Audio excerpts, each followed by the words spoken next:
إن الحمد لله نحمده ونستعينه ونستغفره ونعوذ بالله من شرور أنفسنا ومن سيئات أعمالنا من يهده الله فلا مضل له ومن يضلله فلا هادي له وأشهد أن لا إله إلا الله وحده لا شريك له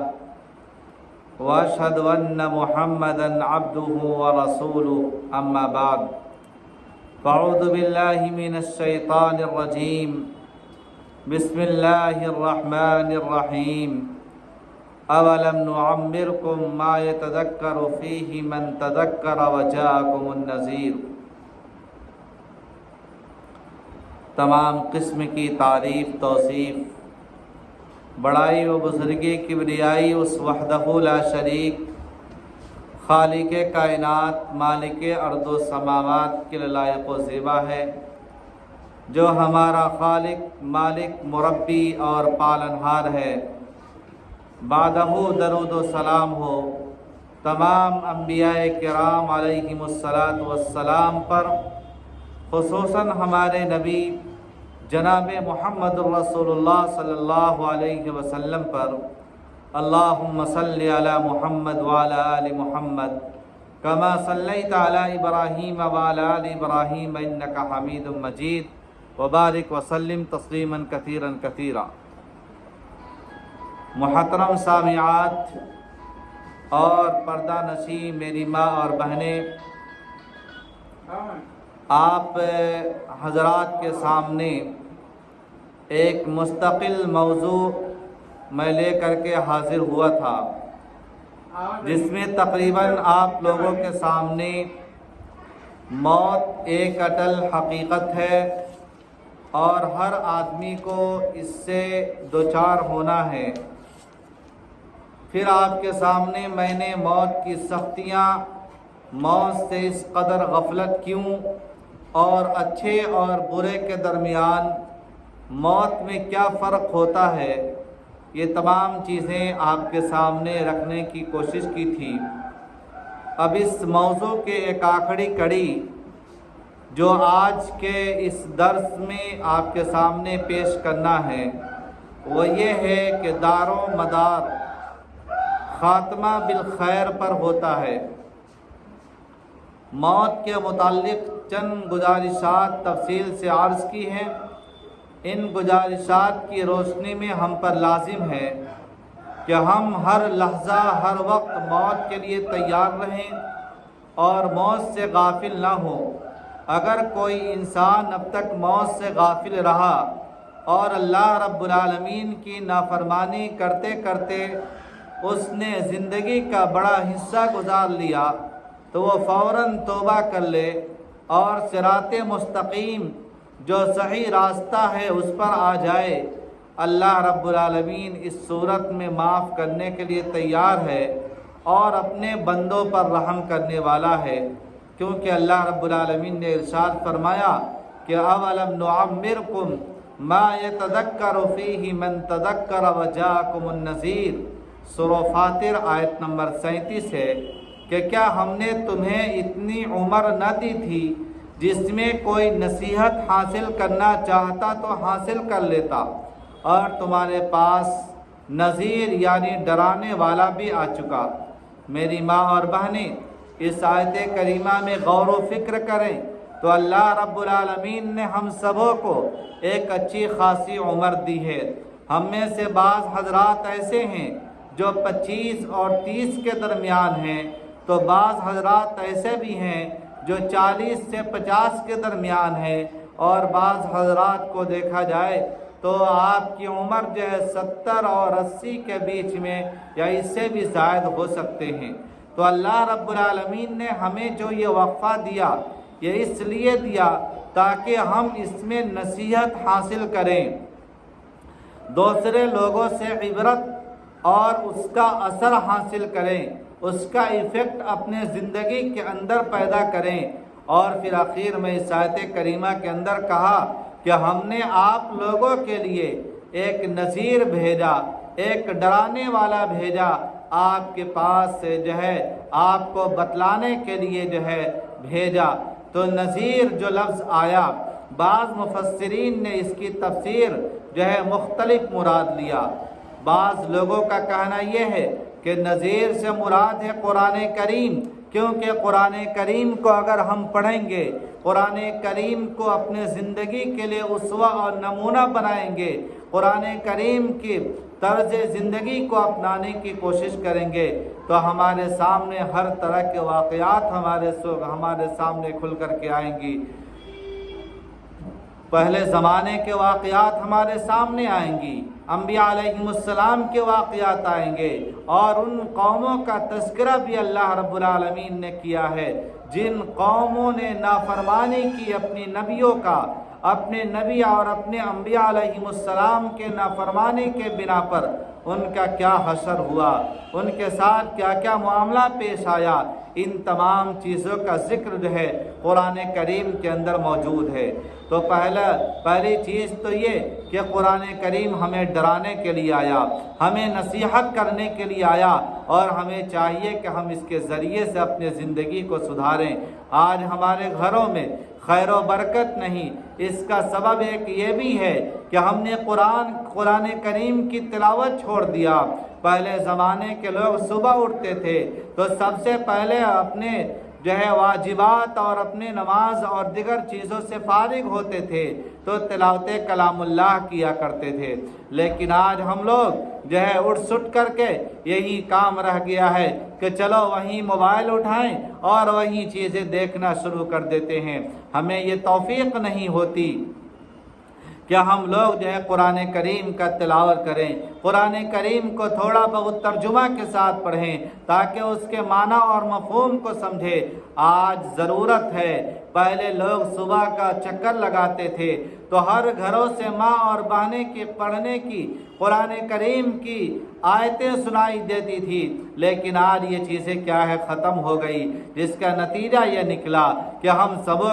سبوں کے گھر میں جو ہے جنات اور بھوت پریت کا اڈا ہو گیا، بسیرا ہو گیا، کیونکہ اللہ رب العالمین نے، اللہ کے رسول صلی اللہ علیہ وسلم نے اپنے پیارے حدیث کے اندر فرمایا کہ اپنے گھر کو قبر مت بناؤ، اپنے گھر کو قبرستان مت بناؤ، کیونکہ قبرستان کے اندر یہ تمام چیزیں پائی جاتی ہیں۔ اور کہا کہ آپ اپنے گھروں کے اندر تلاوت کلام اللہ کیا کریں، آپ اپنے گھروں میں جو ہے نماز کی پابندیاں کیا کریں، تب جا کر کے آپ بہتر سے بہتر زندگی حاصل کر سکتی ہیں۔ تو آج ضرورت ہے کہ ہم اپنے گھروں میں جو ہے تلاوت کلام اللہ کا معمول بنائیں، اپنے بچوں کو کہیں پڑھنے کے لیے، جو بچے کسی کے پاس پڑھتے ہوں وہ اپنا ریویژن کریں، وہ اور دیگر لوگ جو ہے پڑھنے کی عادت ڈالیں، تب جا کر کے آپ کا گھر جو ہے پرسکون اور پر اطمینان ہو سکتا ہے۔ اس سے نہیں تو کم از کم اگر پڑھنا نہیں جانتی تو کم سے کم ان آیتوں کا جو ہے موبائل میں لگا کر کے سنا جائے، ان آیتوں کو لگا کر کے پڑھا جائے جن آیتوں سے شیطان اور جنات جو ہے بھاگا کرتے ہیں، جن آیتوں کے ذریعے سے جو ہے گھروں سے وہ شیطان جو ہے دور بھاگتا ہے، کم سے کم ان آیتوں کو جو ہے لگا کر کے رکھا جائے۔ اور پہلی کوشش تو یہ ہونی چاہیے کہ ہم سبوں کو چاہیے کہ ہم لوگ خود پڑھیں، خود پڑھنے کا عادی ہوں، اپنے بچوں کو پڑھنے کے لیے کہیں، اپنے شوہروں کو پڑھنے کے لیے کہیں، ہر آدمی ایک دوسرے کا تعاون حاصل کرے، ہر آدمی ایک دوسرے کا مدد حاصل کرے، تب جا کر کے ہماری کامیابی ہو سکتی ہے۔ اور میں نے جو ہے یوٹیوب پر ایک ویڈیو ڈالا جس کے اندر وہ تمام آیتیں جو ہے جمع کر کے رکھی ہیں، جو قرآنی آیات ہیں جن کے ذریعے سے جادو اور جنات جو ہے ختم ہو جاتے ہیں، جن کے ذریعے سے جو ہے شیطان گھروں سے بھاگ جاتا ہے، تو کم از کم آپ ان آیتوں کو ضرور جو ہے روزانہ لگا کر کے اپنے گھروں میں رکھا کریں، اس کو خود سنیں اور پڑھنے کے لیے ڈالیں۔ آپ جو ہے میرے یوٹیوب چینل پر جا کر کے اس کو سرچ کر کے جادو جنات سے خاتمہ کیسے، یہ میں نے ہیڈنگ ڈالا ہے، آپ اس کو جو ہے ڈھونڈ کر کے آپ لگا سکتی ہیں، آپ اپنے گھروں میں جو ہے وہ پڑھوا سکتی ہیں، وہ کیسٹ لگا سکتی ہیں، تو اس کے ذریعے سے بھی فائدہ ہوگا۔ اور پھر جو ہے نذیر کا بہت سارے جو مفہوم بیان کیا گیا ان میں سے ایک یہ کہ اس سے مراد رسول اکرم صلی اللہ علیہ وسلم بھی ہیں کہ آپ آئے تھے ڈرانے کے لیے، آپ آئے تھے لوگوں کو اچھی بات بتلانے کے لیے، آپ آئے تھے سماج کے اندر برائیاں ختم کرنے کے لیے، آپ آئے تھے اللہ رب العالمین کے بندوں کی بندگی سے نکال کر کے ایک اللہ رب العالمین کی عبادت کروانے کے لیے، آپ آئے تھے کہ ہم سبوں کو اللہ کے رسول جہنم سے بچا لیں، اللہ کے رسول جنت کا ہمیں راستہ دکھا دے۔ وہ تو آئے اور اپنا کام کر کے اور اپنا بہترین اسوہ اور نمونہ ہم لوگوں کے سامنے چھوڑ کر کے چلے گئے۔ اب یہ ہمارا فریضہ بنتا ہے کہ ہم اس چیز کو اپنائیں اور اپنے زندگی میں نافذ کریں۔ مزید اس کی تفسیر یہ بھی کی گئی کہ اس سے مراد 40 سال کی عمر مکمل ہونے کے بعد سفید بالوں کا نمودار ہو جانا، 40 سال کے بعد تقریباً اچھے خاصے لوگوں کے بال پکنے لگتے ہیں، اجلا ہونے لگتا ہے، وہ لوگ بھی مراد ہیں۔ اور ان کے تعلق سے اللہ رب العالمین نے قرآن کریم کے اندر ارشاد فرمایا ہے کہ حتی اذا بلغ اشدہ وبلغ 40 سنة قال رب اوزعنی ان اشکر نعمتک التی انعمت علی وعلی والدی۔ سورہ احقاف کی آیت ہے، آیت نمبر 15 ہے۔ کہا اللہ رب العالمین نے یہاں تک کہ وہ اپنے پختگی اور 40 سال کی عمر کو پہنچا تو کہنے لگا کہ اے میرے پروردگار، مجھے توفیق دے کہ میں تیری اس نعمت کا شکر بجا لاؤں جو تو نے مجھ پر اور میرے ماں باپ پر انعام کیا۔ میری ماں اور بہنیں دیکھیں آج اللہ رب العالمین کی کون کون سی نعمتیں ہمیں اللہ رب العالمین نے دے رکھا ہے۔ بچوں کی شکل میں ایک عظیم نعمت، مال کی شکل میں عظیم نعمت، صحت کی شکل میں ایک عظیم نعمت اور تندرستی کی شکل میں ایک عظیم نعمت۔ یہ تمام کی تمام نعمتیں ہم اس قابل ہیں کہ ہم اللہ رب العالمین کی عبادت کر سکے، شریعت اسلامیہ کو سمجھ سکے، اپنے زندگی کے اندر یہ تمام چیزیں نافذ کر سکے۔ ان نعمتوں پر ہمیں اللہ رب العالمین کا شکریہ ادا کرنا چاہیے۔ ہمیں اللہ رب العالمین کا ہر وقت شکر بجا لانا چاہیے تاکہ اللہ رب العالمین ہم سے بہتر معاملہ کر سکے۔ لہذا جس نے علماء کرام کے واعظ و نصیحت کا سنا، ادھر اس کے سر اور چہرے میں بڑھاپے کا ظہور ہوا اور وہ 40 سال کی عمر کو پہنچ گیا، کیا پھر بھی اس نے توبہ نہ کی، نیک عمل کر کے آخرت کے لیے تیار نہ ہوا اور اسی حالت میں اچانک اس کی موت آ گئی اور مزید مہلت نہ ملی تو وہ کسی اور کو ملامت کرنے کے بجائے اپنے آپ ہی کو ملامت کرے، کیونکہ اب اللہ تعالیٰ کے حقوق بجا لانے کا اس کے لیے کوئی عذر باقی نہیں رہا، کیونکہ اس نے اپنے زندگی کو گنوا دیا، اس نے اپنے زندگی کو یوں ہی ختم کر دیا۔ اب اپنے آپ کو کوسے، ایک آدمی آخری عمر میں جا کر کے اپنے آپ کو کوسے کہ میں نے کیا کیا، میں نے کیا نہیں کیا، تو قبل اس کے کہ وہ کوسا جائے اس سے پہلے اپنے نظر ثانی کر لی جائے، اپنا انالائسس کر لیا جائے۔ حضرت ابو ہریرہ رضی اللہ تعالیٰ عنہ سے روایت ہے کہ رسول اکرم صلی اللہ علیہ وسلم نے فرمایا اعذر اللہ الی امرئ اخر اجلہ حتی بلغہ 60 سنہ، رواه البخاری۔ اس شخص کے لیے اللہ نے کوئی عذر نہیں چھوڑا جس کی موت کو اس نے اتنا مؤخر کیا کہ وہ 60 سال کی عمر کو پہنچ گیا۔ اگر کوئی انسان اللہ کے فضل و کرم سے اب تک صراط مستقیم پر چلتا رہا اور اپنے گناہوں پر اللہ رب العالمین سے معافی مانگتا رہا تو وہ اللہ تعالیٰ سے پر امید رہے اور اپنے آپ کو سنوارنے کی مزید کوشش کرتا رہے، کیونکہ اعمال کا دار و مدار خاتمہ پر ہے۔ حضرت ابو ہریرہ رضی اللہ تعالیٰ عنہ سے روایت ہے کہ رسول اکرم صلی اللہ علیہ وسلم نے فرمایا ان الرجل لیعمل الزمن الطویل بعمل اہل الجنہ ثم یختم له عمله بعمل اہل النار وان الرجل لیعمل الزمن الطویل بعمل اہل النار ثم یختم له عمله بعمل اہل الجنہ، رواہ مسلم۔ کہ بے شک ایک آدمی لمبے عرصے تک اہل جنت والا عمل کرتا رہتا ہے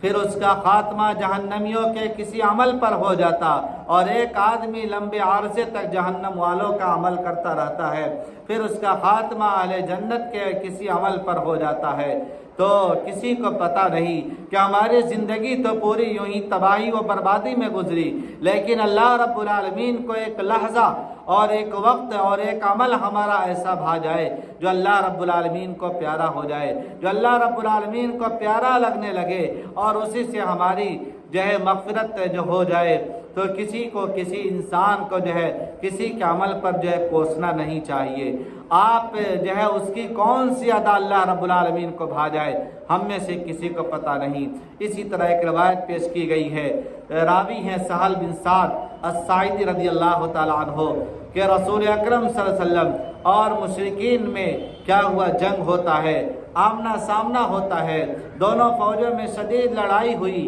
پھر رسول اکرم صلی اللہ علیہ وسلم اپنے قیام گاہ کی طرف لوٹ آئے اور دوسرے لوگ اپنے ٹھکانوں کی طرف چلے گئے۔ آپ صلی اللہ علیہ وسلم اصحاب میں سے ایک شخص ایسا تھا کہ اس کے سامنے مشرکین میں سے جو بھی آتا تھا وہ اس پر حملہ آور ہوتا تھا، اپنی تلوار سے اس کا کام تمام کر دیتا تھا، اس کو ختم کر دیتا تھا۔ صحابہ کرام نے اس کی بہادری دیکھی تو اس کے متعلق کہا کہ جس طرح آج اس شخص نے شجاعت و بہادری کے کارنامے دکھائے ہیں، اس طرح ہم میں سے کسی نے بھی نہیں دکھایا۔ رسول اکرم صلی اللہ علیہ وسلم نے فرمایا، اما انہو من اہل النار، کہ خبردار اے میرے صحابہ، وہ تو جہنمی ہے۔ لوگوں میں سے ایک شخص کہنے لگا کہ آج میں اس کے ساتھ ہی رہوں گا تاکہ دیکھ سکوں کہ یہ جہنمی کیوں ہے۔ یہ کہہ کر وہ اس کے ساتھ نکل گیا۔ وہ جہاں رکتا یہ بھی رک جاتا، جہاں وہ چلتا وہ بھی چلتا، وہ تیز چلتا تو یہ بھی تیز چلتا۔ آخر کار وہ دیکھتا ہے کہ وہ صحابی جو جنگ میں جو ہے اپنے آپ کو جو ہے لوگوں کے جو ہے مقابلے میں کھڑے ہوتے تھے، ان کے جس پر بہت سارے زخم آ گئے تھے، وہ تڑپ رہے تھے، وہ کراہ رہے تھے، وہ پریشان ہو رہے تھے، اور اس پریشانی پر صبر نہ کر سکے، اپنے آپ کو خودکشی کر لیا۔ اپنے تلوار کے نیچے وہ دب کر کے اپنی جان کو جو ہے نکال لیا، یعنی خودکشی کر لی۔ اور یہ دیکھنا تھا کہ وہ صحابی جو ان کے ساتھ دیکھنے کے لیے گئے تھے، وہ آ کر کے کہنے لگے، اشہد ان لا الہ الا اللہ وان رسول اللہ وانک رسول اللہ، کہ میں گواہی دیتا ہوں کہ اللہ کے رسول آپ یقیناً جو ہے اللہ کے رسول ہیں اور آپ سچے ہیں۔ آپ صلی اللہ علیہ وسلم نے پوچھا بات کیا ہے؟ اس نے کہا کہ آپ نے جب یہ فرمایا تھا کہ فلاں آدمی جہنمی ہے تو لوگوں پر یہ بات بڑی گرا گزری تھی کہ ایک آدمی جو دشمنوں سے لڑائی کر رہا ہے وہ کیسے جو ہے جہنمی ہو سکتا ہے۔ اس پر میں نے ان سے وعدہ کیا تھا کہ آج میں اس کا تعاقب کروں گا، اس کا پیچھا کروں گا اور جا کر کے دیکھوں گا کہ وہ کیا عمل کرتا ہے، اور تمہیں بتاؤں گا کہ اس کا انجام کیا ہوتا ہے۔ چنانچہ میں اس کے پیچھے نکل گیا، یہاں تک کہ جب وہ شدید زخمی ہو گیا تو میں نے دیکھا کہ وہ اپنے آپ کو خودکشی کر لیا۔ میری ماں اور بہنیں، اس واقعے سے ہمیں کیا عبرت اور نصیحت ملتا کہ ایک صحابہ ہیں، اللہ کے رسول کے زمانے کے ہیں، لیکن وہ جو ہے اللہ رب العالمین کے راستے میں لڑائی کرتے ہیں، جہاد فی سبیل اللہ کرتے ہیں، لیکن اپنے آزمائش اور اپنے زخم پر صبر نہیں کر پاتے اور اپنے آپ کو ہلاک کر لیتے ہیں۔ آج کتنی بہنیں ہیں اور کتنے بھائی ہیں جو آج اپنے جو ہے کسی بات پر صبر نہیں کر پاتے اور اپنے جان کو ہلاک کر دیتے ہیں۔ کوئی ٹرین کے نیچے جا کر کے کٹ جاتا ہے تو کوئی پھانسی کا پھندا لگا لیتا ہے، کوئی کسی طرح سے مر جاتا ہے، کوئی چاقو سے مار کر کے ہلاک کر لیتا ہے اپنے آپ کو۔ یہ تمام کی تمام صورتیں حرام ہیں اور آپ کو اسی حالت میں اللہ رب العالمین جو ہے اٹھائے گا اور اسی حالت میں آپ کو جو ہے عذاب دیا جائے گا۔ اس چیز سے ہم نوجوانوں کو خصوصی طور پر اگر کبھی پریشانیاں آ جائیں، کبھی دقتیں آ جائیں، کبھی ناراضگی ہو جائے، ماں باپ سے ناراضگی کیسی، ماں باپ سے جو ہے الجھن کیسا، ماں باپ اگر ہم کو دو جو ہے